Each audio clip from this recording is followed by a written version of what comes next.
Hello, everyone. Ohayou gozaimasu. Welcome to the show. I'm looking extra warm and cozy tonight, I guess. It continues the experiment of me playing with my lighting. Anyways, my name is John. We're the morning anime show that doesn't take place in the morning, but it's morning in Japan, so that's how we get away with it here. Today is a big show. We're going to be talking about Jujutsu Kaisen, basically all the show. We've got a full panel of guests to do so. We've all seen the latest episode that the show has to offer, being the new season has just begun. So I'm going to start bringing people in here. We'll start with, we're going to go left to right. JP, how's it going? Hey, what's going on, man? Oh, not too much. Just in my, like I say, ever-ending battle to find the right lighting situation I want. But we'll get there. We call this instant snow. We had just a severe thunderstorm roll through here. Oh, really? Started at 7:45, ended at 8 o'clock. Hail, everything. Just came down, dumped a whole bunch of water and hail, and then now it's like slightly gloomy, but all gone. It's awesome. Well, let's... I hope I don't get that. We have a new picnic table and umbrella up and everything else, so I'm always worried now it's just going to blow away at some point. Mm-hmm. So, welcoming in it's been a while now since she's been on this show in particular, but Andrea, how's it going? Hey, good to see you. Yeah, good to see you too. It's been, what? I mean, if I can see you, John. John, is that you in your dim lighting? No, it's too dim. Yeah. No, on the contrary, I feel like I feel like very, very bright. Vibrant? In this. Yeah. Yes. Yeah, so you're going to bring the life to the party. That's for sure. So. All right, I'll do my best. Welcoming in as well, Phil, in like another new spot. See, after my lighting changes, Phil's locations change. The camera shifts. I want to keep you guessing. Yeah. He's a wanderer. I am indeed. Yep, he's got the shirt, the Yuji Itadori shirt. Oh, yeah. So, ready to go. Reppin'. That's awesome. Mm-hmm. Absolutely. And then last but not least, Mike, how's it going? Oh, there it goes. Mike, can you hear us? Going well. Okay. How are you guys all doing? Good. I hear you. Excellent. You look like you got a haircut or something.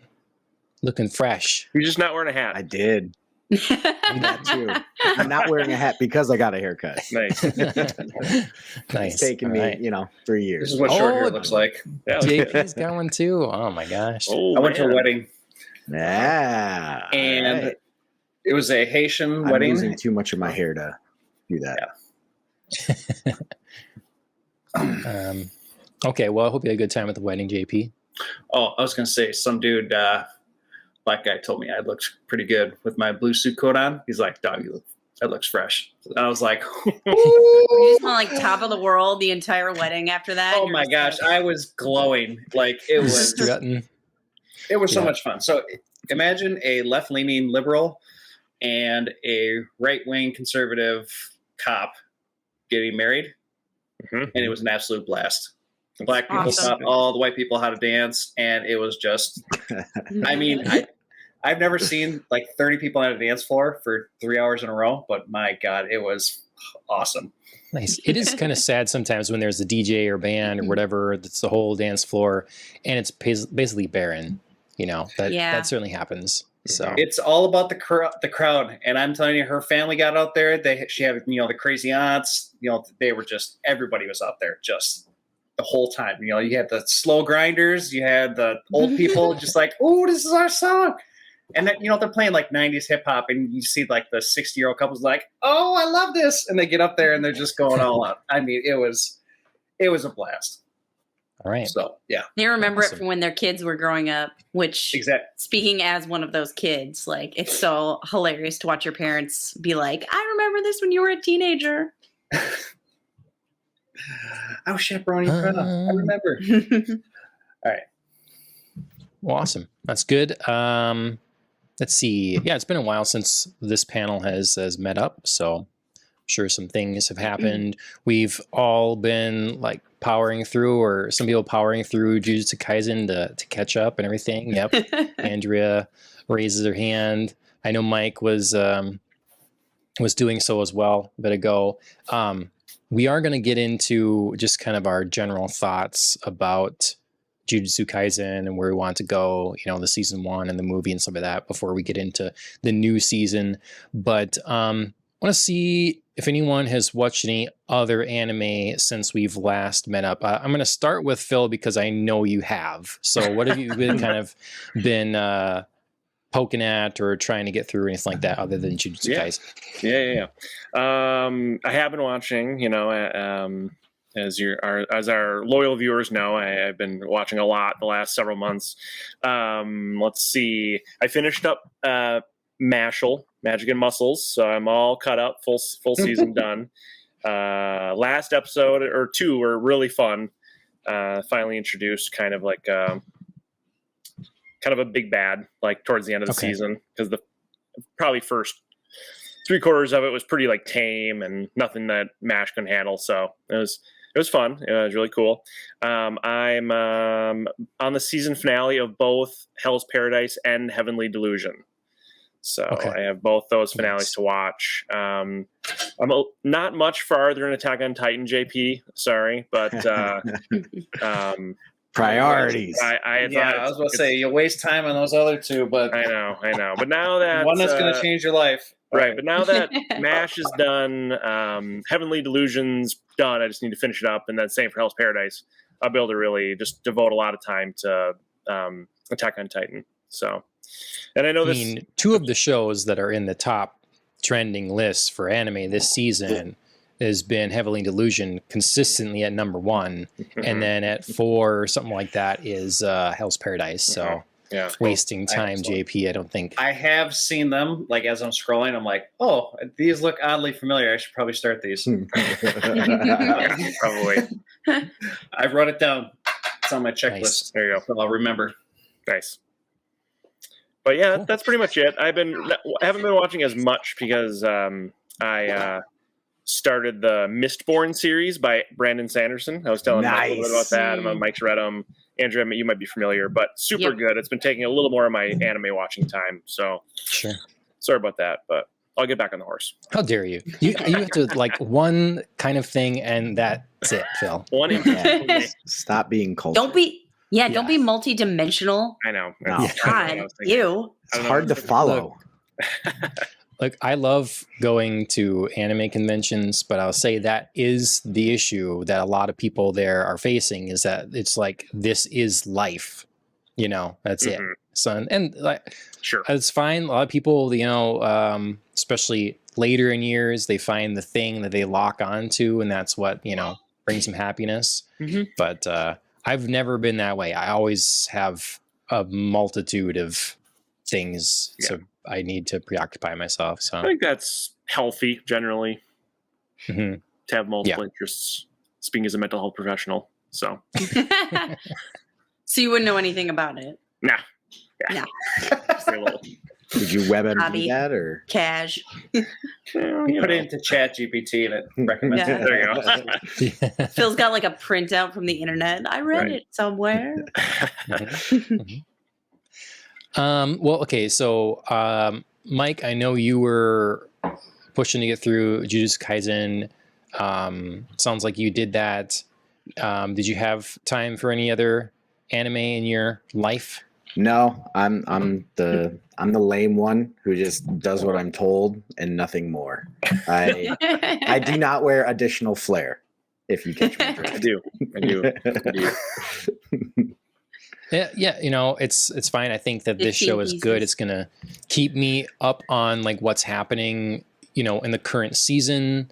Always be looking through that, because they do go in phases where it kind of comes in and out. And so I think, even if you're not watching 4 shows at once, if you're watching 1 or 2, and it makes it easier, more digestible when it's a weekly basis thing. So it's a nice way to, It works for me. And then, Rachel and I share a couple of shows that, we watch. So I'm basically relegated to anime when she's not around, and then I've got the the little man at home too. Yep. Which I think we all do, but yeah, that eats up some time. Like I had to have my 8-year-old watch Jaws today. You know, like what am I going to do? You know, I can't watch anime. Yeah. He's trying to watch Jaws. I love that face, JP. That's right. He watched the shark. I love it. Article about like don't scare your kids before they're like 13 or something. Otherwise, you can like all the hosts of the behavioral disorders come from like scary movies is like one of the top things that can traumatize somebody without even realizing it. Because sometimes they won't tell you why they're scared or what's causing issues. Yeah. So I was like, oh great, so I can't watch anything cool for the next 2 I was gonna say I'm gonna have to go back and tell my dad that he traumatized me because I saw Alien when I was 7. I saw Chucky on TV. My brother turned it on. I was scared of that till I was like 17. I couldn't go into the basement. Are you ill-adjusted, JP? Is that what you're telling? Are you going to say how have we gotten to this point? My God, you must be. You want to know how I turned awesome? I went to college and I said I'm no longer going to be a douchebag. I'm not going to be whoever I was in high school anymore. I'm going to figure out who I want to be, and then I'm just going to start doing that. Is it a good reset for people? I'm telling you, dog. I was the biggest people pleaser. Did what other people wanted, and then went to college and I said I'm going to just play video games, talk to girls, do whatever I want, play football, and do whatever I want to do. That's it. It's a good time for reinvention. It was awesome. Sounds like makings of an anime story. You know, kid moves Pretty on much. from like middle school or high school. Yeah. Well, we've gone pretty far afield off of the Mike's offhanded reference to a movie. So, John, I sent you something on your Facebook that you might want to. You don't have to pull up for this, but you watch it. It's like a golf channel crossover with anime. In real life, he's like, his name is Sasuke Slice, and he's explaining everything he thinks the guy. He's like, oh no, he can't hit the golf ball like this. Oh my god! And it's just one guy made the greatest little 2-minute anime about golf. And if you know anything about golf, it was fantastic. funny. I love golf and anime, so it was like I'm sitting here just laughing at it. Just JP, there is a golf anime. I forget what it's called, but it's like kind of a cute girl doing cute girl things type anime, I think. But the basis of it is it's like a girls' golf team. So it's Sailor Moon with golf. Sure, yeah. I've seen I watched like 2 episodes of the basketball anime, and I couldn't get over how like, oh, I can see into the future, and oh no, the other guy can see into the future. So and they're just making 3-pointers back and forth. I was just like, this is the dumbest fucking thing I've ever seen in my life. I think I couldn't get over how stupid that was. Just in my honest. There must have opinion. been some more depth eventually added to that because if it's the one I'm thinking of, it's pretty popular. It's popular. That's why I watched it because it was popular. But there's like 4 abilities, and they're just like, oh, he counters my ability. The counter of the counter of the counter. Sure. I started the volleyball anime a couple weeks ago. I liked that one. I only got like an episode in, but it looked cool. It's like on my list still to pick it back up, but it's supposed to be really good. Cool. It is actually. I went about halfway through the first season of that. Okay. I'm hoping to pick it back up because I kind of dropped a lot, but I like that it was a little bit more about like competition rather than like oh my god, this killer shot that I have, he could gonna counter my killer shot. Like it was more about like I love this game and I'm so competitive. Like be competitive with me. So yeah, that's cool. In it's this supposed day to be and age, super popular. I've heard really good things about it. The volleyball ones and the basketball ones. It was good. Did anyone watch Vinland Saga? I have not. Did you get through season 2? No, because I went back and I'm making Chris watch it with me. My husband Chris watch it with me because I think he would really like it. So I was like, so whatever you expect from season 1, like season 2 is. There's actually feelings. I mean, they switch it up on a dime. Like it turns into an even better show. Like it's not just Vikings. It's like Vikings with man feelings. No, I love it. I found it's really divisive. It's such a good show. Because season 2 seems really divisive because like I have your recommendation here now and your thoughts on it. And I have another friend that says, no, season 2 wrecks it. I won't say why, but, yeah, it would be interesting when Andrew, when you're through. Yeah. Yeah. Well, I would Everybody wait thinks. because they set it up for a nice season 3, which you're not really sure what the path is going to take him. It's like he can Sure. he'll do one of two things. But I think it's a really interesting. I thought it was a really interesting story that from a pretty vanilla, basic Vikings killing each other, it really turned into something I wasn't expecting, which I really enjoyed. Cool. Yeah, I'm excited. Okay, well, yeah. Speaking of which, Andrea, you're watching Vinland Saga. Anything else you've squeezed in? Yep, Vinland Saga. A couple episodes more of Dr. Stone, and then I've just been powering through Jujutsu Kaisen, just trying to catch up. I came very late to the game, so I've basically watched all of season 1 in a block. Watched the movie and then first episode of season 2. I got to run quick. Sorry. Right. Yeah. Yes. So it'll be interesting to see how you and Mike's perspectives vary or align because a similar experience, I think. Yes. So we might as well use that to get into it. Let's see. What a segue. Okay. So, I mean, I should be better at this. I've been doing it for like 3.5 years now, I think. So we'll get there. So Jujutsu Kaisen season 1. I started this when it was all done as well, so I was able to watch through it in English. I think I started this actually on JP's recommendation.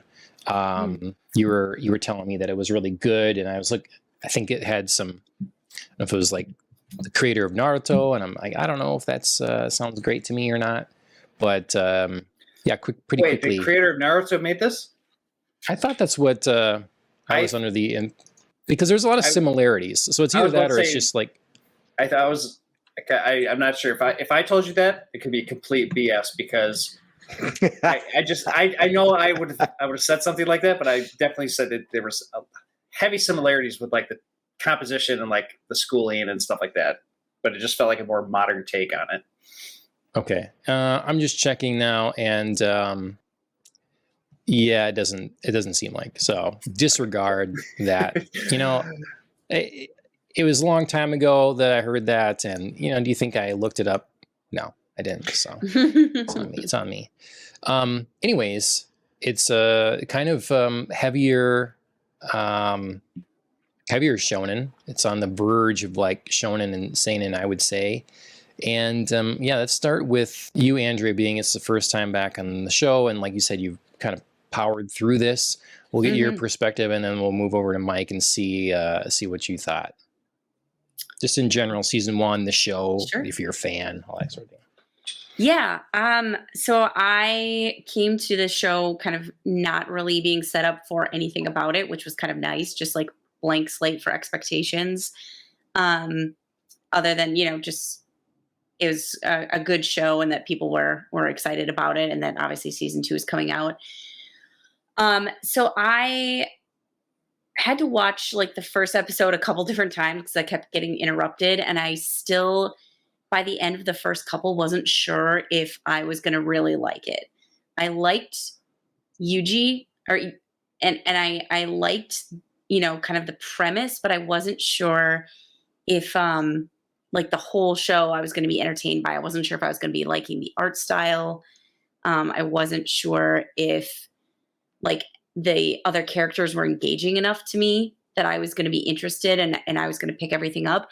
And then I feel like it took a little bit, but by the time we hit the school exchange, I was just like invested. And the school exchange arc was my favorite. I was just in it. I was just flying through the episodes, like everybody like relating to one another, getting some backstory episodes for characters, just like the unexpected bromance that built up. That both Phil and I talked about this. I loved it. It was just unexpected and funny, and I was just in. I was in for like the music. I was in for the style of the show. I was in for what the story was telling me. I loved it. That arc is probably one of my favorite arcs of anime episodes that I've watched. probably not higher than a couple of Bebop arcs that I really enjoyed, but this one is like top 5 for sure. Cool. Yeah. So the whole, I'm trying to remember because it's been a while for me. We're basically meeting the other students and then they're competing and then things go sideways, right? This is where we're, Yeah. So they're basically just like fighting each other, which like things going sideways came at just the right moment because there was a lot of like explanation and a lot of like people fighting each other that I was like, why are you doing this? Like, didn't they release cursed spirits that you were supposed to exercise like up in this arena? Like, what's happening? We're just going to completely ignore that. So I was glad for this like intervention coming in because I was like, I need to not watch these people fight each other anymore. Right. And, Toto's like whole reveal of his technique and that just like working in tandem with, Yuji, just like, so it's one of my favorites, that sequence. Cool. Nice. Mike, how about you? Can I be the resident guy that doesn't like anime who watches anime? Yes. No, honestly, I do like the show, and I don't have a problem, sitting down and watching it. I will say, just right off the bat, I think the movie was 100 times better than the entirety of the first season, and a lot of that comes down to like the delivery of the exposition of the powers. I think the show as a whole in concept is super, super cool. And I like the way they do a lot of things. So I'm not actually all that negative on it. I do like it, but I got real sick real quick of being told blatantly about every single move, every breath that was taken and what it meant. And well, how obvious the answer is, of course, it kind of falls into that trap that I feel like a lot of anime falls into. Exposition trap. Yeah. Yeah. And it's like, well, of course, this is why, of course that happened. This is why. And it's like, okay. But that being said, character design, super cool, different styles. I had no idea what this was going to be like going into it. I think the only description I had was a combination of JP and Phil, which was it's Dragon Ball Z, but the good guys are always stronger than the bad guys. And I was like, oh, that sounds interesting. How do you make that? Like, how do you find challenge when the good guys are, so significantly better, but they pull it off, which I think is a cool execution. Nice. Yeah, I felt bad for you when you were going through it all and really felt like you were not enjoying it because, our friend Adam I feel like he has, ever since we were kind of like watching more, he was sort of, expressing interest in maybe finding something, but everything that kind of people are recommending is sort of this popular shonen actions, superhero adjacent sort of thing. Mm-hmm. And, you coming into this really, having more experience with just something like Dragon Ball, DBZ stuff, I don't want to, it's the way it happens to be that like a couple of the big shows that have been coming out that have seasons going are this type of show. Sure. And,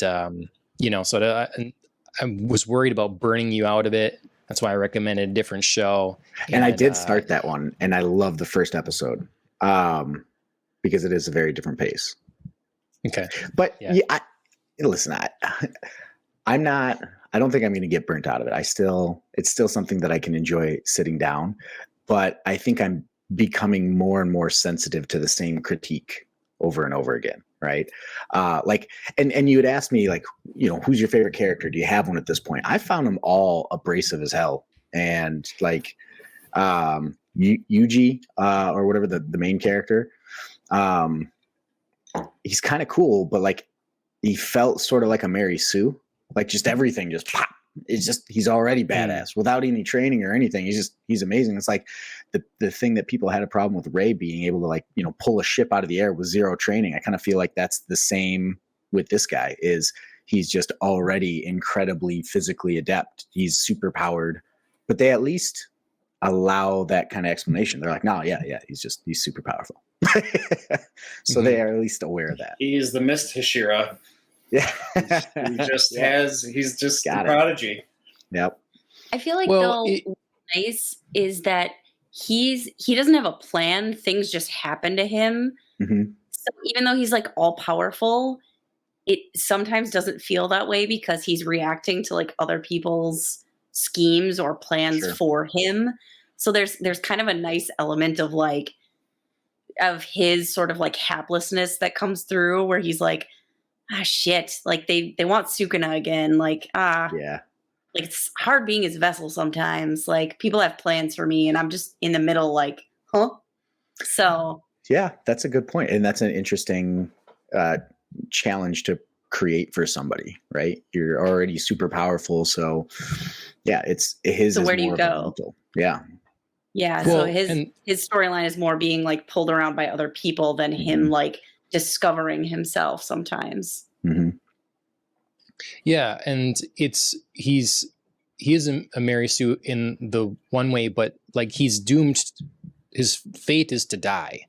Like the whole idea is that he is, he's set up that he's going to have to give his life at some point, and then the risk. It's sort of one of those things like, you have immense power, but you think about D&D maybe as a thing. You get some sort of curse and you can do crazy shit, but then at the cost of what, and so here's the cost of what you might lose control, you lose your ability to be yourself, and all at the end you eventually realize you're gonna die anyways. So even if that doesn't happen, we're always at the risk of him killing his own friends. Like we went through that whole bit for quite a while where like, let me out, and if you do, then he might not go back. Yeah, I'm still waiting for that to happen. And then there was a lot of similarities between the movie and the first season. The storyline had a lot of similarities. I actually like the movie's character more, but it was the same thing. Like, don't let her out. But I'm just gonna let her out, and it's all fine. And it's the same with this guy's like, don't let him out. I gotta let him out, and it's fine. And then he makes a deal, and he's like, hey, you're not gonna remember this. Has there been a repercussion of that yet? Not totally. Maybe here in later seasons. So it just has this thing where it's like there's these huge stakes, but they never really happen. Yeah, I get that. Like the lack of like, I don't know. I don't want to say payoff or like, but the lack of follow through maybe. Yeah. On like how dangerous this actually could be. It feels like a lot of setup for something that isn't happening. And if it is going to happen, then that's great. Like we should see that soon. We should see some consequences soon. Agreed. Back a little bit. Well, let's get JP in here. JP, what do you think of the show in general? So season 1, the only reason I got turned on to the show is because I looked up the top 10 anime battles of whenever the show came out, 2021, 2022, and Gojo fighting Sukuna for the first time, and like I think that's the first or second episode. After I saw that, I was like, holy crap. I sent it to my brother. Have you seen this? He's like, yeah, it's Jujutsu Kaisen. You should watch it. And that's how, cool fighting battles are like how I thrive off that stuff. So watching these fights in the entire, like the payoff I felt was huge in each arc because there's always some fight, something that was crazy. Oh, his heart got ripped out. Oh, he's fighting with Tomo, my besto friendo. Like that dude is 100% my favorite character. Toto? Yeah, dude. He's so overpowered. Like his IQ. I'm so surprised. Love him. Yeah, he's 160,000 IQ, and it totally makes sense that he would overthink like relationships and stuff. Usually he had to say one thing. He likes a girl with a big butt and big boobs. Oh my god, we're best friends. Just like Jennifer Lawrence. Yep. Like makes no sense. Stupid. It's like, oh my god, we're best friends now. Of course, you have the perfect answer, and then he thinks up the whole relationship, makes up conversations in his head because that's all he can do is think really fast. So he's just like, right. And probably the funniest moment of this entire series is when they're they're playing baseball and they have the little facts underneath, and it's Tomo's off the bat. He's like, He's like won the Little League World Championship with his best friend, Yuji. And then when Yuji's up the bat, he's like, never played Little League with Tomo. He denies this. And I was That's like, oh my God, hilarious little detail that you could have missed. But No, that was so good. Yeah. Or like pops up at their pizza party talking about their middle school, and he's like, "What? That never happened." He's like, it just completely ignores him. I had to go back and rewatch that a couple of times because I was half paying attention. I was like, what the hell is going on with this? So much fun. It was great. It is funny. I'm glad I didn't skip the baseball episode. Mm-hmm. Yeah, it was very good. I really enjoyed the everything about the fighting and stuff. I will say the when we started talking about the exposition stuff in Demon Slayer and like explaining abilities, that was like the glass pane falling for me. Like, oh, the glass broke. Now I see the problem. Like, it wasn't a problem for me until you guys explained that it's a problem. Sorry. Like the episode of How I Met Your Mother, like everyone's like pointing out other faults. Yes. That was exactly for me. Like, I could have, oh wow, you're explaining all the ability. This is fantastic because I have no idea what's going on. But now that there's better, like seeing shows that do it in a better way, I can always come back to Attack on Titan of don't explain shit, just show me. Dude, even the movie did a better job. The movie did actually a great job. I will say, since they explained a whole bunch of shit in the first season, like so far in the second season, they haven't really done too much of throw it in your face, right? Mm-hmm. And I think you can forgive the first season of any show, get as much explanation and bullshit out of the way, and then just tell the story as long as you can tell a good story after that. Yeah. Yeah. I've mentioned it on the main show. I'm going to keep harping on it. It is a problem. I do expect better. These people are making, they've got a lot of eyeballs watching their content. They should be doing better than this. I really want to know what it is. I've been reading this Batman comic, and most of it's good, but every once in a while there's something like this. And a lot of times these things are easily fixed. That's the worst part. It's not like it's an incurable condition here. And I don't know, it just takes another pass or two at the script. So yeah, I will keep harping on it. It's still like on a lot of things doesn't destroy my enjoyment of it. But yeah, it is an obnoxious thing. And I will say, I think that I don't know if it could change. We will get into episode 1 of season 2 pretty quick, but there is a new director for season 2 versus season 1 in the movie. So I don't know. I feel like that's a thing that you don't give up. So that's probably a replacement, not a director has other obligations and then therefore, can't do season 2. If I was guessing. So the director of season 2 now, he did some episode directing, and one of those episodes in particular was one of the really cool battle episodes with I remember Maki was fighting Blue Hair Girl, was pretty prominent in that episode. That was that was one that he did. So we'll see if that changes anything. And on that Two front. brothers, that episode. Wait, or is Maki it's Maki and useless. What's her name? She calls herself that. Useless something. Oh, the one. Oh my god, it's like right on the tip of my tongue. Yes. Yeah. Yes. It's right on the tip of my tongue. Oh, that's right. She makes a circle. But yeah. She can't make the circle. I can't remember the names. I know, right? It's like right there, and then blank. That dude's awesome. 7. Yeah, and that's the thing. So I do, it's interesting. Mike, you said that a lot of people we found abrasive or whatever. I think everybody just sort of you had to crack the shell a little bit to get in and see what's going on with them, because I find that there's these shows now really thrive on I'm in JP's boat here. Like action sequences making me tingly? You know, do they do they bring the right energy?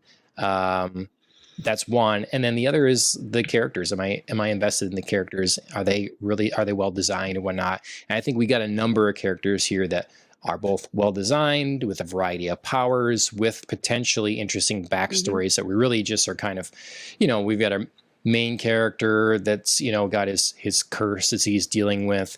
We've got, you know, fan favorite of mine, Maki, that's dealing with familial issues and dealing with her namesake and then not having the same powers as other people. And then you've got like this kid that really can't talk. You've got, you know, the one guy that's stuck, he's controlling another vessel.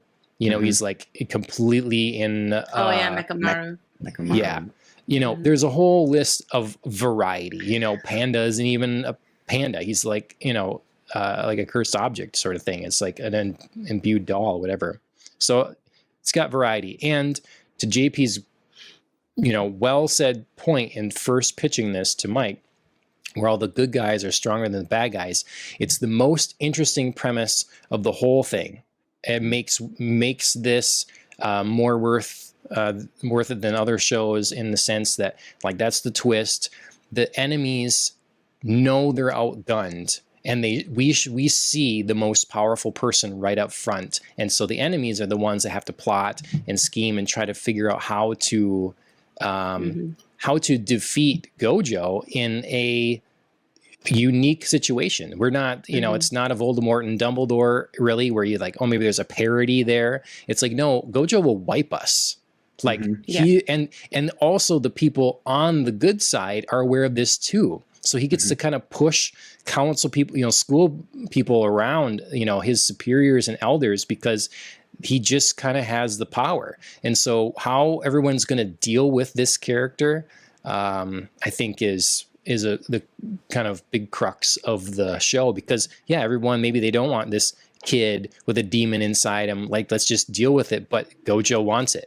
So what are we going to do about it? I agree.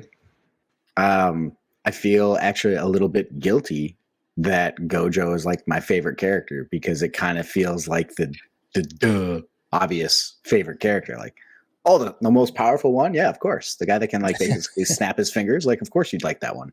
But like, he's energetic, he's upbeat, he's exciting, right?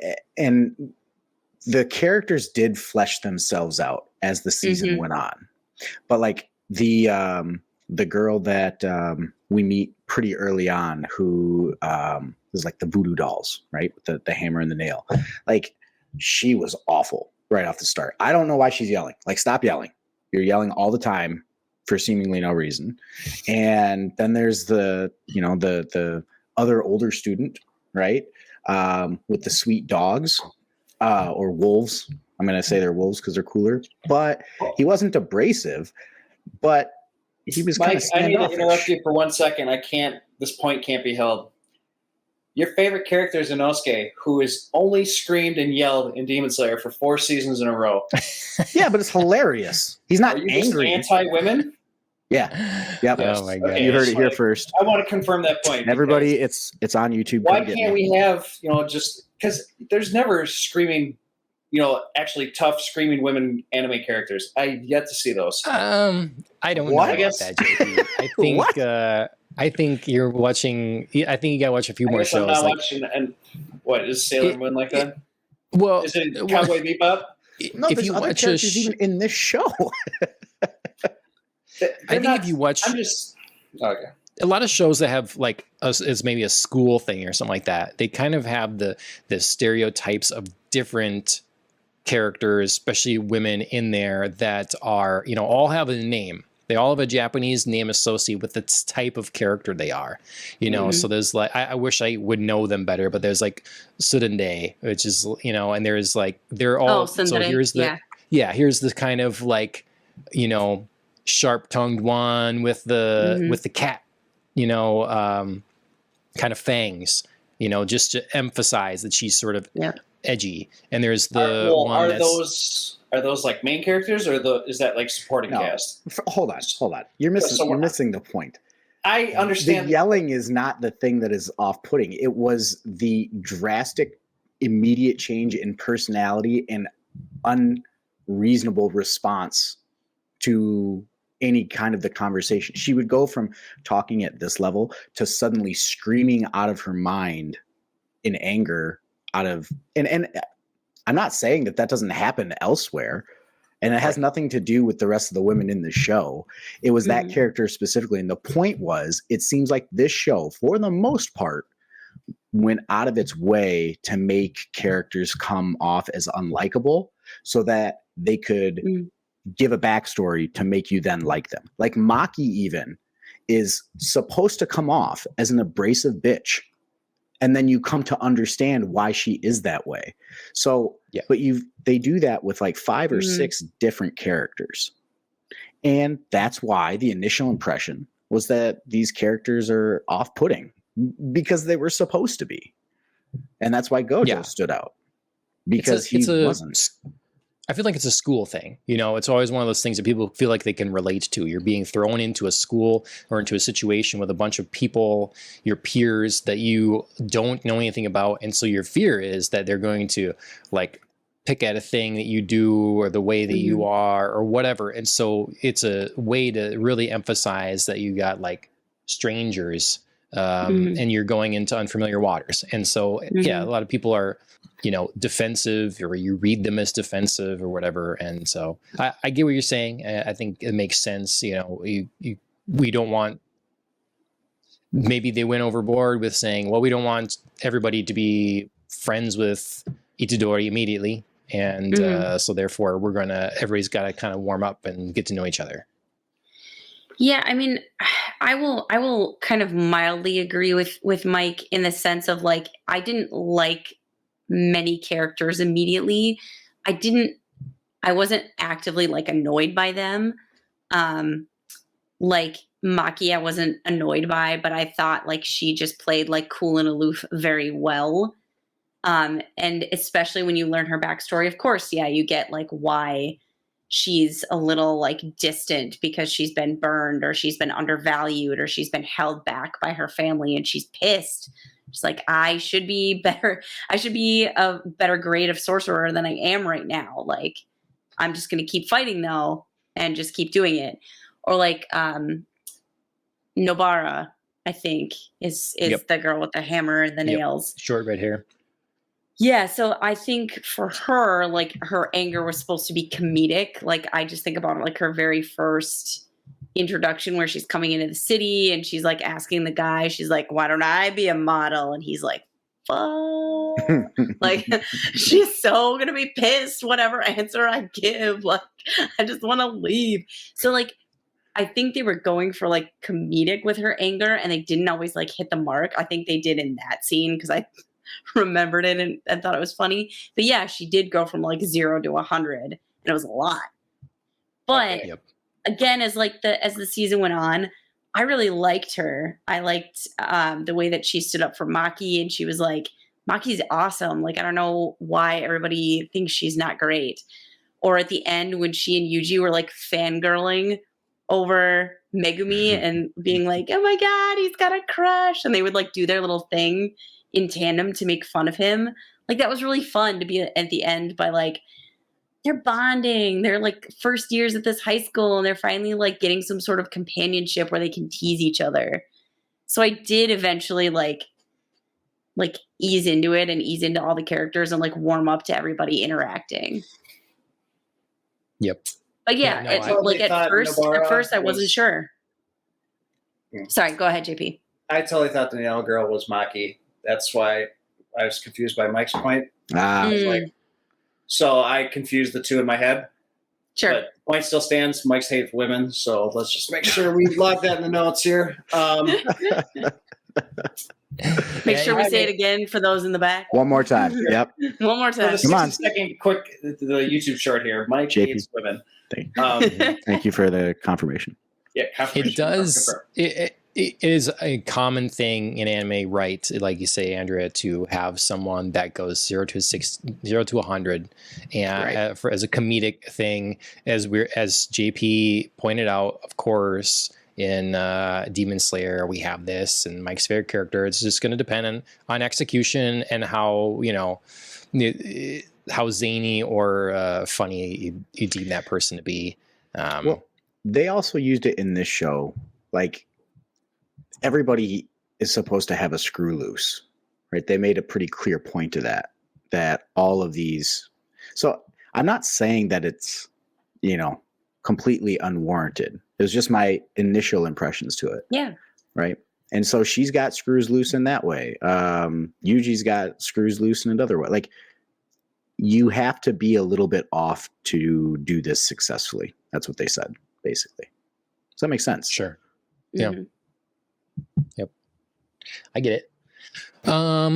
Okay. Do we have other things to say about season 1 and the movie before we get into the new season? I should say, and we'll just go around quick, and if there's anything else you want to add, go for it. But let's see where we want the next season to go, what we're expecting, if anything. So JP, like, what are your hopes for season 2 / what are you expecting from it? Since I didn't read anything, I thought that the movie was going to be the prequel, or that's what I heard. And I was like, okay, sweet. Season 2, I'm hoping isn't just another, if it's a whole season of backstory of Gojo and the bad guy, I think that'd be okay. I don't want it to be that. But I was fully expecting it to not be another prequel episode. So I was caught off guard. Because I was like, who are these new people? That's sweet that they're introducing all these new characters. And then I was like, wait, he looks kind of young. Oh, their first year. Oh. Mm-hmm. So I was sad, and then I was happy, and then there was no more fighting. Then I was sad again. Okay. Andrea, how about you?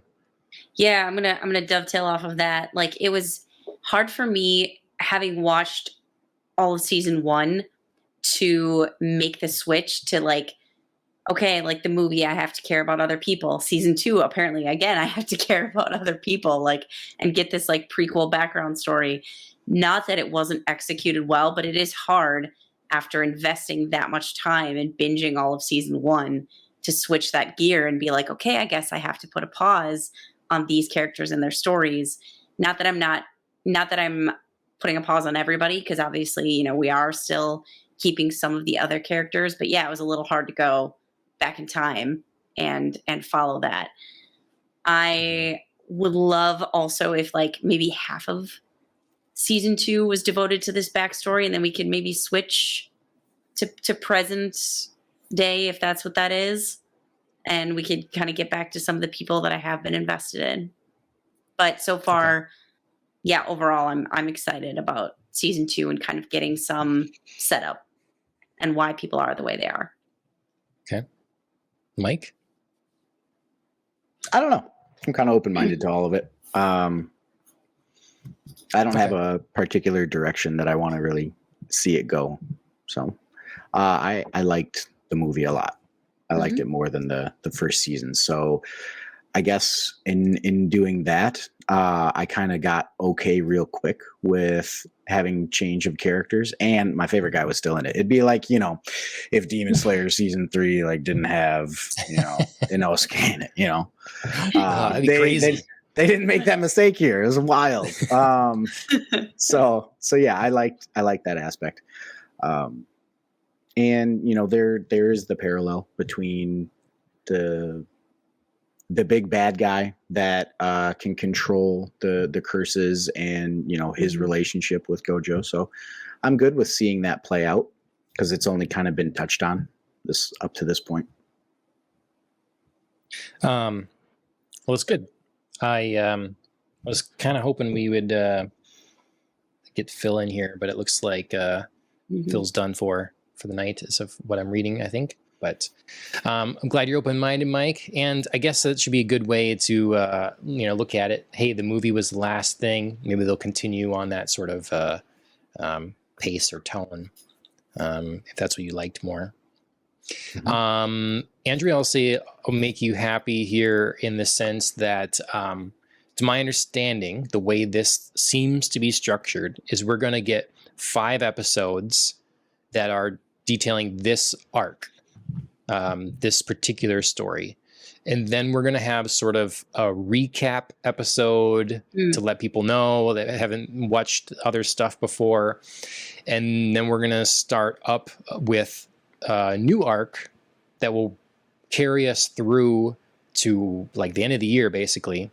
That's going to be presumably back in present day time. Perfect. So this is the continuation of the backstory that we need to before we move forward. Is a recap episode common practice? Yeah, It is. Okay. It's lame. Like Mashal did a freaking recap episode. It was only 6 episodes long. I mean, they're like, okay, time for a recap. It was like, what? It's like a 27-minute show, and you're doing recaps after 5 weeks. Like, what a waste. Okay. I don't know. Historically, I've not found it to be a problem, but when you are watching stuff on a week-to-week basis, yeah, it's annoying, you know. So, but it's it'll be all right. We'll get through it. We won't cover and recap the recap episodes on the show. Let's skip out on that. Do we know how But, many meta episodes for are going to us. be in the second season? Is it going to The be like second 24? season is like a full 23, 24 or something like that. Sweet. So Okay. full- I just didn't want to get like scanned with like a 10 episode No, part 2, part No. 3, season We're 2, gonna be- part 3. we're going to be covering this all year. This season really didn't drag. I never felt a big lull in it. Mm-mm. Like it didn't even feel like 23 episodes, like, or, however long. I think we got spoiled with. It felt like 3 different arcs. Yeah. Arcs were in there. It kind of felt like that, right? It did. felt like 3 Might different have been, yeah. seasons in one. So I felt they kind of went up, down. Baseball episodes, sweet, funny, Mhm. then right back Yep. at it. Dude, I thought about skipping it. I was like, they're gonna do a baseball episode. I've seen this with Dragon Ball Z. Like, I'm not about it, and I stuck with it. I was just. Dog, that's one of the funniest episodes. It is. It is. Gohan jumps up in the air and he's like, "Whoa! You just jumped 30 feet in the air." Oh yeah, I got new shoes. Oh, in Dragon Ball Z, no, different tone. I wasn't ready for that. Maybe if it was in Dragon Ball, Z didn't have that comedic aspect as much, so it threw me off. Mhm. Dragon Ball had way too much horny Master Roshi for my Dragon liking. Ball was- I was just yeah. like, my God, they're just bleeding out of his nose. Just like, oh my God, just. Oh.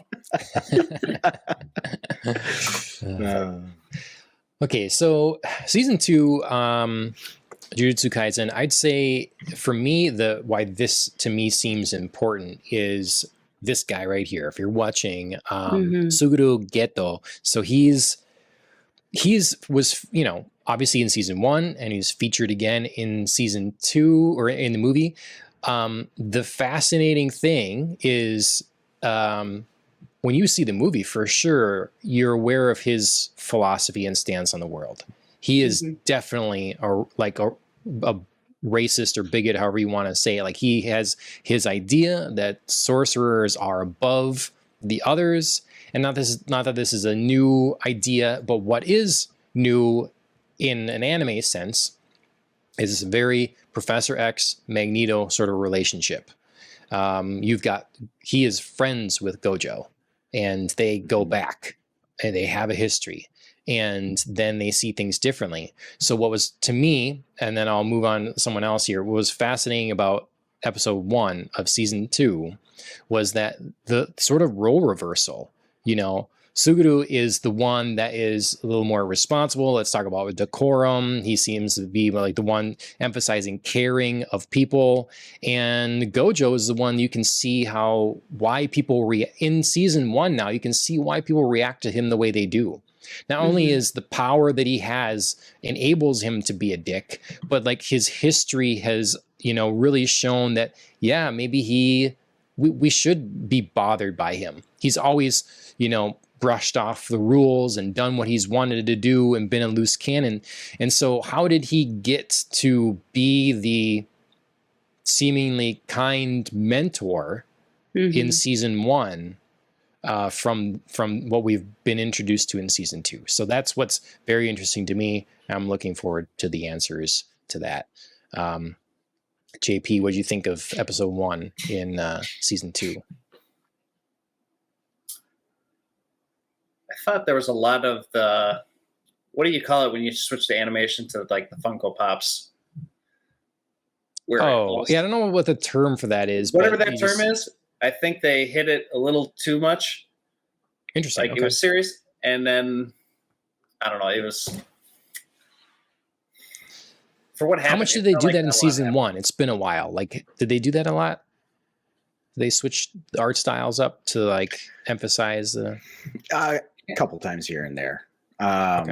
It seemed like it happened with. Oh shoot! What did you say the name of the red-haired girl was? Nobara. Yeah, it seemed to happen with her more than anybody else that I noticed. Okay. Yeah. What else, JP? What's the question? What do I like about the episode? Yeah, what do you think about season 2, impressions. episode 1? You know, like how did it come off to you? What was it, a satisfactory opening to the new season? Did you like the opening, all that sort of thing? Yeah, it held my attention. I just wasn't expecting another prequel episode, so I think I was just caught off guard. So now that I'm in the know, I'm okay with it. I don't know. I need to see more because there wasn't really any fighting, and I just watched the movie the day before, so I wanted them to fight, and there wasn't a fight, so I was kind of unhappy about that, or at least not a cool one. So I was slightly disappointed because I kind of wanted like the first episode to be back, like, hey, let's do something dope, and then figure out who's the next, or like a bad guy destroying something. But okay. Yeah, that's how I felt. I will say the coolest part about this whole episode was this scene where they showed the video of the old Greenie. Yes. I thought that inside of an anime episode was just like, oh, dude, you animated it to make an old video, like a VHS, inside of an anime. I thought, for some reason, I was just like, oh, that is so cool, like, to show. No, I totally agree. That was my probably. You should watch Cowboy Bebop, JP. Oh shit! No, Here we go. That's the only animation style they have. It's pretty sad. So, they use this as an artistic element to show the past, but Cowboy Bebop is the past, and it's bad. Okay, moving on from JP's garbage takes. Andre, what do you think? Yeah, so I also was a little taken aback by the rewind aspect to the first episode of season 2. I was expecting sort of like the movie to set up some backstory and be like this cool, like, this is what happened. And these are, some previous interactions of some of our characters and then like jump back into. So I had a little bit of a hard time.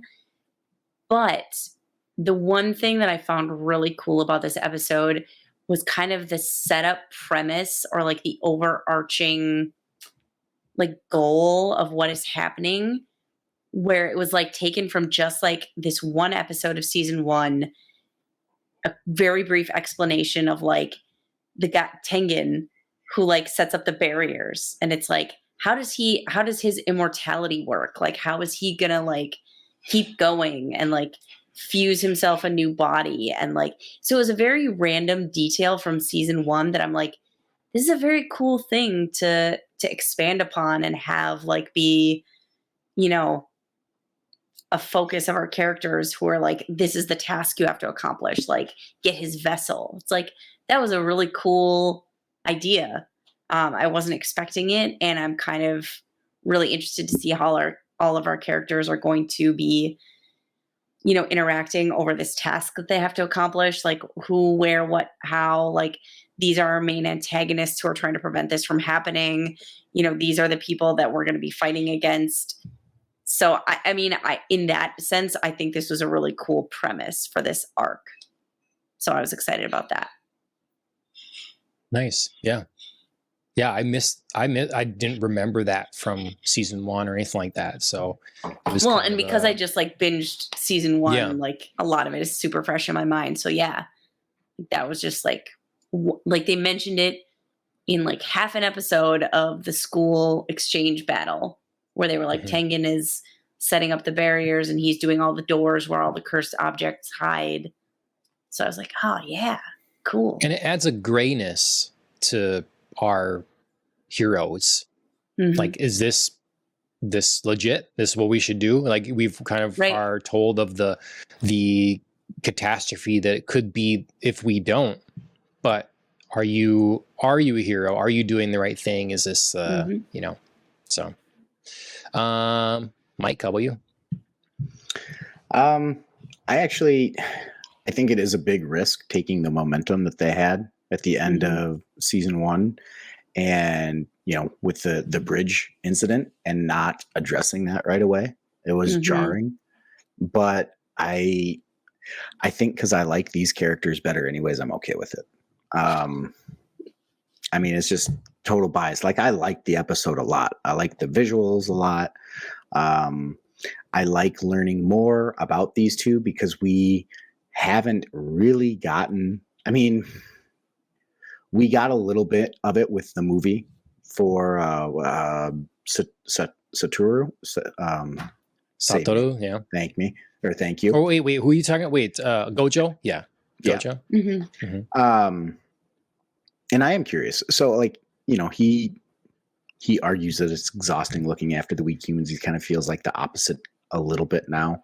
I wonder if, you know, what that turning point is going to be. Not even, but without taking it too far, because he is still kind of aloof about it. Like, everything comes so easily to him. He's so powerful that he still doesn't take things particularly seriously. Even the thing with the main character, it's an experiment to him. He's curious. Yeah. Right. He doesn't see a danger in it. He's like, I want to see what happens if you eat all 12 fingers. So, you know, he's still got that in him, but he's on the good side. And then you've got, you know, our antagonist on the other side of it who sees the weakness as a waste, which is, it's strange because aren't they kind of like regular people are sort of the primary source of the cursed energy, right? It's their fear, their loathing, their right? Those kinds of things are what manifest it. And if that's also what gives him his power, you know, if he were to eliminate the planet of regular people and it was just jujutsu sorcerers, I'm guessing there wouldn't be a whole lot of curses for him to be imbued with. I don't know. It's interesting. Yeah. Well, that kind of always is the sort of, you know, the dictator dilemma, isn't it? Yep. Like, a dictator is going to subjugate their people, and the lack of prosperity of their people means that they can't produce as much stuff to lavish your life with. Right. Yeah, but it doesn't matter because, like, ultimately you maintain that power over people, even if you potentially could have a greater power in, like, uplifting your subjects, as opposed to squashing them. Yeah. No, I agree. This is not a, you know, revolutionary kind of thing. There's far more grounded realities that this is tied to, right? But I can't stop thinking about Frost from Blade, who wanted to kill all humans. It's like, dude, that's your food source. Like, but that's what he wanted to do. And it kind of feels like that here. Like, this is the source of your power. You're nothing without this, and yet you want to eradicate it. But I wonder, you know, I want to know more about why he ended up there. Yeah. I thought this episode was, I guess it was, I had the ability to know, like, trying to figure out for the show, like, when this is going to start, like, what's the pacing of it? Is there going to be English for it and all this sort of thing? And to read that it was going to be continuing on with a bit of a backstory and, you know, like, stepping back further even than the movie. And so I didn't have the same surprise that the rest of you had. And so it probably helped me. I thought this episode was a really good showing. Like you say, JP, not a big action thing, but I liked immediately the way it looked and felt. Like we went through some of the pictures. If you're a viewer, just the attention to, they set us in the past. Here's like a Windows XP browser on an older laptop, like you say, going to the film style on stuff. We're dealing with flip phones yet or whatever. And then we had the really nice, like well rendered backgrounds, like the foggy, misty backdrops, the very detailed building that they were going to. It looked nice. It was paced well, and like it felt mature. They didn't throw a whole bunch of stuff right at us at the beginning, like try to like be exciting or whatever. It looked like it was something that would have been shot very, deftly. It had the scene where she's going through all the doors, and the way it would cut to each one, like like expecting something to jump out at her, was well done.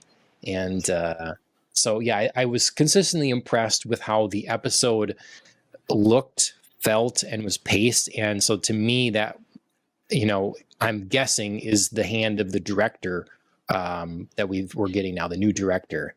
It just felt more,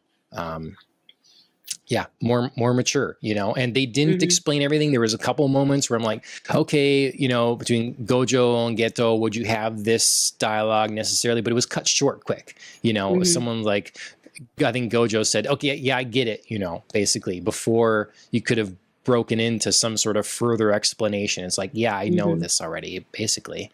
So, I was quite pleased with the episode. Yeah. I will say the only thing stylistically I didn't like, there were a couple of moments where it felt a little video game-esque, where it was like first person, you were like peeking under the bed or like going through the hallways, and you were like from a certain character point of view. And I was like, that feels a little bit off for me stylistically. Like, I agree with you. I liked the very mature theme going on. I liked a lot of the art, but I just didn't appreciate that particular aspect because it felt a little too new. So I just sort of was like not loving that piece. Okay.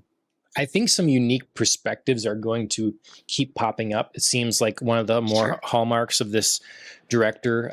People sort of in that episode he directed in season 1 that I was watching part of again, like it's the projectile coming right at Maki's face, and the way this like right to the last minute, and she's like whips away from it, and different like real low angles in the water as someone's running, like really emphasize, and to me it's like what animation should do to be different, in the sense that you place a camera, quote unquote, where you can't normally place a camera. You get to places where you wouldn't normally, because you're not dealing with physical space. Yeah, I mean, I'm all for that. And like this shot in particular, like that was just up on the screen. Like that's kind of like a cool example of like different angles or like things like that I'm here for. It just was that like first person perspective that I was like, that's not what the rest of the show has done. And I'm not necessarily like, I don't hate it, but I don't need it to like just in essence of like matching the tone of the show. Again, it just felt a little video game-esque. Yep.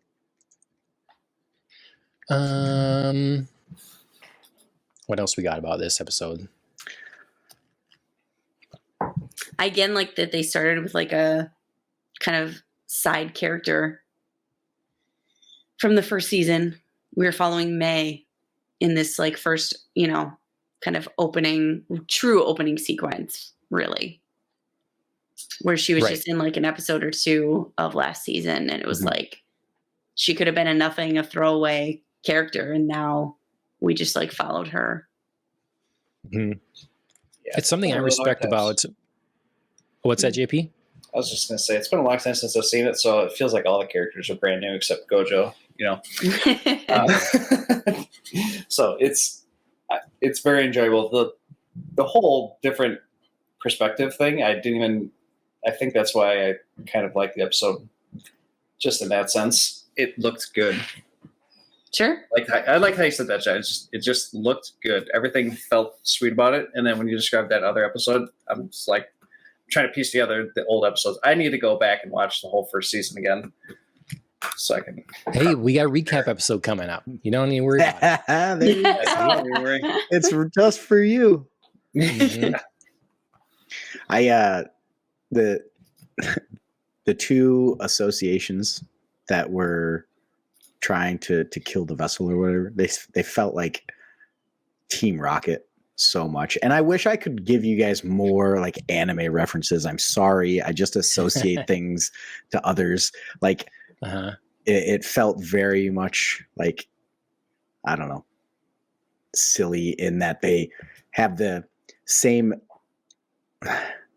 target, two different goals, both causing havoc. Like, I don't particularly need that personally. I get that it was a way to tell the story. It was a way to create a mission for them, right? So that we could see the two main characters interact with that. But, Okay. Yeah, you'll get more anime references under your belt, Mike. all in due time. But yeah. Let's see. We just talked about a lot of the themes and stuff like that. Character motivations. What do we think about just the opening song and the ending song and title sequences and stuff? Any opinions on those? I mean, it happened 20 minutes. I thought they forgot to do the credits. I was just like, oh, sweet. We're just straight in here. And then all of a sudden, dun, dun, dun, dun, dun. Mm-hmm. I enjoyed it. I missed the old outro. Mm-hmm. I didn't like it at first. Like the after the first episode, I was like, what is this? Yeah, what it's am a I little watching? jarring. Yeah. But I loved So it. different. Yeah. Yeah. Andrea, why did you love it? Because I'm wondering, like, if we've got the same reasoning that we were off put initially and then came to like it. Yeah, it was so weird because it just like didn't fit the tone of what was happening. Like, I don't, not necessarily always that it needs to, but it was just too different. They were just like too jazzy, and there was like, that like colored in art style that I just was sort of like, Yeah. we just like, watched people die and like, I don't, it just like didn't hit me. I was just like, I don't know that I'm okay here. And then, yeah, eventually it was just like, I know these characters and yeah, we can get a little bit fun with it. Mm-hmm. So not that it was ever like a bad outro or that it was like a bad song or bad music or like didn't fit. It just like took a minute to get into it. Yeah. Yeah, I kind of felt the same. It was like, why is this happening? What is this? And then as we got to know the characters, I was like, oh, you can kind of see the personalities. Yeah. Yep. Like, yeah, that is probably what, Gojo would have been like if he was like, I pictured him like walking into a store. Yes. Right, downtown and like moving like that. Like, yeah, absolutely. That fits. Exactly. And all of that kind of, and then I missed it. Now I miss it. I'm like, and the lightheartedness after watching, somebody, cut their way out of a curse. Yes. It's kind of cool. Yes. It's I sent this outro to a friend that does drawing and animation, and because I said like this is just really nice, this looks really good, it moves and flows really well, and he was like he says it's probably a rotoscope animation, so this is not like uncommon. Basically what it is filming people and then you cut them out and paint over them, draw over them. Cool. So your movements it can get a really smooth kind of animation that you don't necessarily get with hand drawn specifically from scratch. So cool. Okay. Yeah, it is flowy. like some of the movements, especially. Yep. Yeah, no, I agree with both of you. I miss it. I liked the look of the ending credits for the season 2 episode 1 here, but I'm not particularly in love with any of the songs at this point. No. So maybe they'll grow on me, but it's too bad because I really like the opening and the ending for season 1. So I guess I'm hoping in the next arc songs are changed up and I like them more. And not that it's like the biggest deal, but it does get you hype for the show, you know, or it does. Music matters. Yeah. Mm-hmm. Yep. Oh, and the second half, when they split for the intro, that song grew on me. I didn't like it at first because I was so really just like into the intro and the outro for the first half of season 1. But by the end of the season, the intro grew on me and the outro did not.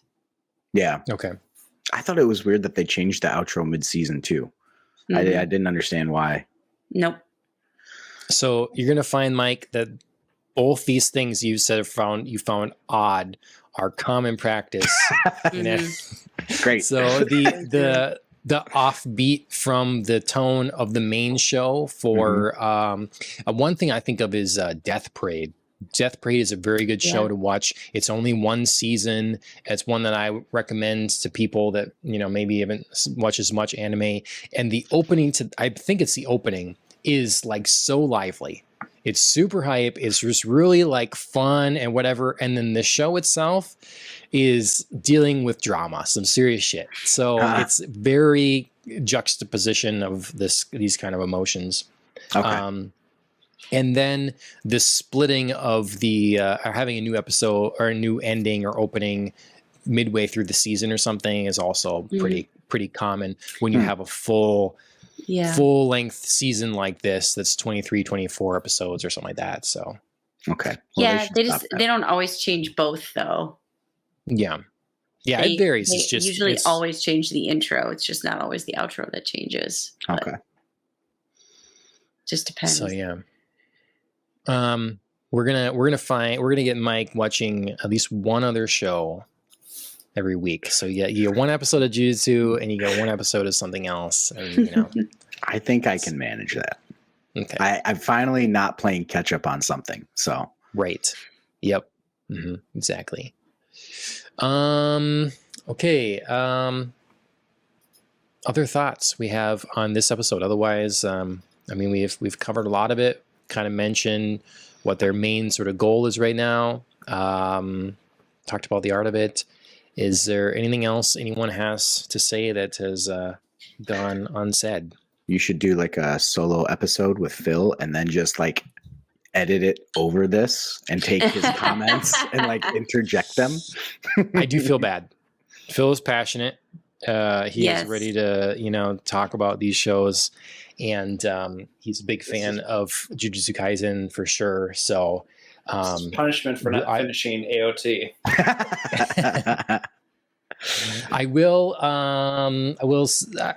say that if that doesn't happen, I mean, we'll get his thoughts on when we cover the next couple episodes or whatever. The way I hope to do this is, you know, we have a regular show on this channel, Popcast on the Rocks, that Andrea and I are doing. We'll be covering, I don't know what this next week, something fun for sure. And then after that, then we'll get back into, I think we're going to have, we'll try to cover 2 episodes of this at a time. So I'm kind of making an every other week sort of situation. And then Phil, as he mentioned, was finishing up Heavenly Delusion and Hell's Paradise. And so per his idea, we're going to do a Heaven and a Hell episode that we'll be talking about both of those things. I've read the manga for Heavenly Delusion. I've 1 more volume coming out like next week or something. And then we'll talk Hell's Paradise as well. And then we'll do every other week, basically throughout the summer, talk 2 episodes of Jujutsu Kaisen. So trying to make that all line up and stuff. So do you guys do live episodes of Popcast on the Rocks? Yep. Yep. Okay. Yep, just like this, except our friend Alan is technical directing, so I don't have to like click around or do anything like that. Nice. Yeah. But We cover yeah, a lot of different stuff too. Movies, TV shows, games, sometimes anime. Just depends. So you have to Where will show up watch just that? because you like us. You know? Yeah, that's the thing. You just have to if you like us, you got to come and watch it. If you don't like us, you know, then you don't, because who knows what we're covering each week. Could be all kinds of different things. So JP, would you share in the private chat here? What is this? Oh, this is a show I watched. It's called Parasite. The intro to this got me so amped up. If you guys listen to it, it's like I'd never been so jacked up to watch something that the show is okay. I think it's only 1 or 2 seasons, but the intro is like, this is what got me to watch more than one episode. Sure. Honeybee. It's hard when you get so attached to an intro and then you know it's going to change. I got so attached to the Sword Art Online intro, and it was just like heartbroken. It ended up being okay because I really liked it again, but I was just like, no, it's coming. Yeah. Attack on Titan had really cool intros, and then season 4 came along and they just said, hey, we're going to just change this and make it so no one can even listen to it. On top of they just tanked the whole show from the intro to outro to everything. Oh, that's a hot take. Yeah, it's not that hot. You're not. There's plenty of hate for how that show ends. Oh, no kidding. Okay. That's why I told Phil to watch through season 3. You could end the show right there because it's like when the pictures of the horse, season 1, 2, 3 are perfect drawings, and then it's like BoJack Horseman at the end. Yeah, that's how I would describe the show. I'm telling you, 1 through 3 is definitely worth a watch, Mike. If you're looking for a show, I've watched it. You have? Okay, I haven't watched 4. I liked it. Yeah, I liked the way that it ended. So, or didn't. I don't know. I like the way season 3 concluded. Wait, is season 4 done yet? I don't know. I haven't watched it. It's part 1, part 2, part 3, part 4. They keep extending it to really milk it for everything it's got. For sure. That's why I'm not a big fan. Sure. And MJ Honeybee, I'm not off put by the love for John and Andrea. So let's talk about that. I'm trying to get this video that you sent me, JP, so I can share it. The one earlier, the golf one. But it's it's on my phone here, and so the second you said golf, I was like, I have to show this to Chris. See if it works his fancy. It's hilarious. Golf anime. Golf is not that great in real life, let alone an anime. Good God. I know, it's the worst. You wouldn't know it from the way it's on at our house. It's an addiction. Just talk about it and my eyes just glaze over. I'm like, I know. I go to the driving range every morning now. That's all. I'm glad you love it. I fucking hate it. I can't. I'm so bad. Some mornings I come home and I'm angry. I get meeting at work. I'm like, yeah, I couldn't hit a 58 today. Don't talk to me. I hit 30 balls, shanked every one of them. It's just one of those tilting experiences. It is. And then sometimes you hit the perfect drive and you're like, all right, we can come back tomorrow. I don't have that mental fortitude. It's tough. I do want to, talking about it, I want to say that everybody should check out MJ's channel. Yes. Wait, who's MJ? So MJ is a friend. That we call her by a different name, but just for her online presence, it's MJ, and she does MJ Honeybee is her name on Twitch, and she does a lot of Dead by Daylight game streams. So everybody should go and check her out. Her channel's growing pretty well. And yeah, she's got, you can scare her. You can use your like points on there to make like a scream happen. So then she freaks out when she's unexpected, or nice change touch. your voice and that sort of thing. Yeah. So, okay, I'm going to attempt to share this screen here and see if we can get this happening. This here. I watch people do this. That's okay. First, I'm gonna have to start over. I think I can refresh it and then make it happen. So here, refresh, and Slice.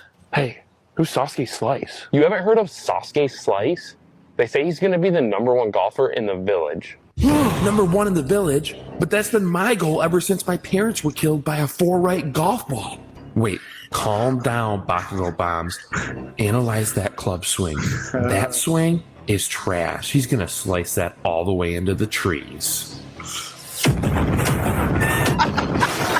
Where did that club speed come from? He was swinging so slow in his practice swing, but that thing's gonna be a bomb. That's the farthest drive I've ever seen. He's gonna hit that farther than Deku DeChambeau. Tough break. Look at this idiot. I knew he was going to slice it right into that tree. Now the only option he has left is to punch out into the fairway. This round is mine. What an idiot. He just sent that all the way to the other fairway. Wait, it's coming back. Coming back? He would have to slice that 180 degrees for that to come back and hit the green. There's no way. How did he eagle from that spot? Hey kid, Is he talking to me? they don't call me Sasuke Slice because I can't control my slice. They call me Sasuke Slice because I can slice it wherever I want to. Burst to the tee, Sasuke Slice. God damn it. I hate everything about it. I hate The, you so much. the lowest of budgeting animation to get the. Yeah. I can't believe it. But No, it's so like on point though. it is. It was so perfect. I was just like, oh man. No, it was good. It was clever. I hate how good it was. I hate it. and it's exactly, it's like, see, I explain my powers. Yes. I'm here and like you're stunned, so I must take the opportunity to explain my powers to you. Right. You know, it's perfect. That's exactly. The That's only way like he what could it is, too. perform this is to do this exactly this way. Yeah. Oh, he did it Mhm. exactly this way. I'm gonna try that next track weekend. When you come off the track, I'm gonna be like, ran a 139. Here's exactly how I did it. Like, And then you just do it. yeah, boom. Oh man, my cheeks hurt from smiling because I'm just. Good problem to have. Oh, that's good. All right. Well, thank you all for joining me. We'll get Phil's impressions next time. Mike, I know you have something to promote. So start with you. Yeah, I've got an Instagram and a YouTube, which is just @track_mouse. Some racing and car stuffs for those that are interested. It's cool. You should check it out. Even if you're not super into it or whatever, you know, it's very common for people now to put something from YouTube on in the background. It's a cool thing to have that way, if nothing else, because you get the like ambient noise and stuff like that. Yeah. And it is kind of a, I don't know, a lethargic thing to watch. There's You a know, rhythm I always, to it. yeah. Mm-hmm. So I'll be go ahead uploading and give him a follow. uploading a off-track incident out at Brainerd that I had this last month. So You say Yeah, my when I name think one of more an time, off-track incident is Ricky Bobby. You're like, I'm on jumping out of the car. I'm on fire. I very much stayed in the car. Yes. Okay. Hell yeah, bruh. I floored it. You know, you're supposed to come to a stop and stay off the track so you don't leak fluids. And I was angry and I didn't. And so instead I dropped the hammer and just spun out of there, but destroyed parts of the car. So I figured why only post the good stuff, right? Right. That's right. Yep. Mhm. Post the real stuff. Yeah. Mhm. Andrea, JP, anything we should know about? Well, Mike, say your podcast name on again. the rocks. Podcast on the Rocks this next week. And I don't know, we've floated around a lot of topics, Mission Impossible, recap, rewind, retro look at, missing the right word that I'm looking for that, but basically going through the other Mission Impossible movies, being the new one is about to drop. That's an option. Got some horror movies coming out. We might talk about Horror. This might be a hot take, but I feel like Mission Impossible is turning into Fast and Furious. Whoa, that's a hot take. Yeah. That's like your Bebop take. Oh shit. Is it? I could see. I could see where you could get there from. I just watched like the trailer again, and there were some moments where I was like, "Ew." Are we going to space? Like, how can you do another insane, crazy stunt without killing yourself? Except that Tom Cruise actually does them. That's the difference. That We're is not the difference. driving cars off of things into skyscraper windows and then just CGing the fuck up everything. This is someone actually doing it. That's like the joy of the Fast and Furious is they're like, how can we just make this as Even more stupidly crazy. unbelievable as possible? Yeah, How can Vin Vin Diesel Diesel jump across a freeway and hit a windshield and be like, I'm cool? Yeah, he's just cashing in. He's not even working out anymore. They literally have to put a bodysuit of abs on him and get tape around his arms because he's just a flabby fat guy now. Vin Diesel. Diesel. Not my guy. Not my guy, but Vin Diesel. The Rock. Yeah. The Rock is my guy. He is pure. He is testosterone absolutely all and muscle. Steroid. Yes, he is. Yes, he is. It's not natural. I'm not saying that's natural. I'm just saying there's no CGI. No, he is 100%. Mm-hmm. I will say for IRL plugs, Lincoln Lawyer season 2 just dropped. I just forced my wife to watch season 1 with me again, and I really enjoyed that.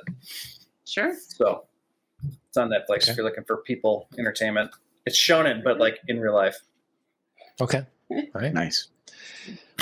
All right. That's it. That'll do it from us. Thank you all for joining me, and we will see you next time.